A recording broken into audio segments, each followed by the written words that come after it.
Maquinacción som una agència creativa que a més és cooperativa i estem especialitzades en la planificació i desenvolupament d'estratègies de comunicació transmèdia que connecten amb la gent. Fem moltes coses molt diferents, com la creació de campanyes transmèdia, accions d'innovació i comunicació social, dissenyem a més experiències o utilitzem el videomapping aplicat a la sensibilització de la ciutadania. Treballem també formant emprenedoria cultural.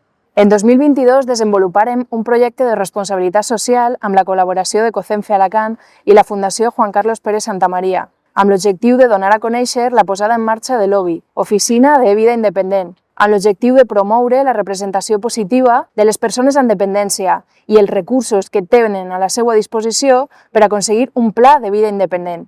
En sintonia amb el treball que fa l'Oficina de Vida Independent apoderant a les persones amb dependència, el que vam fer va ser dissenyar una capacitació especialitzada perquè foren les i els usuaris els qui lideraren la presentació pública de l'OBI fent del nostre plató un espai i una eina accessible.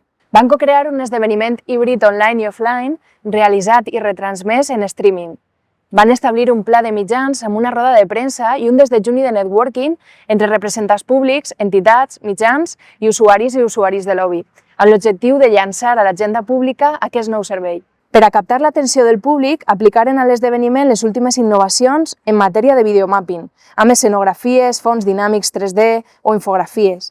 Així crearem una experiència immersiva i inspiradora totalment original, en la qual volar per l'escenari amb una cadira de rodes es feia realitat i era alliberador. Vam impulsar l'elecció de camins creatius i performatius que convertiren la presentació en una celebració de l'autoestima, amb coreografies i espais poètics. La presentació va disparar les sol·licituds d'informació sobre l'OBI.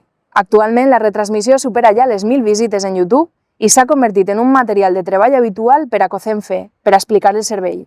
Per a Maquinacción va ser un procés compartit molt especial, amb aprenentatges d'anada i tornada que es van convertir en un dels nostres projectes més transformadors, amb una empenta emocional i professional inesborrable, i només podem donar les gràcies.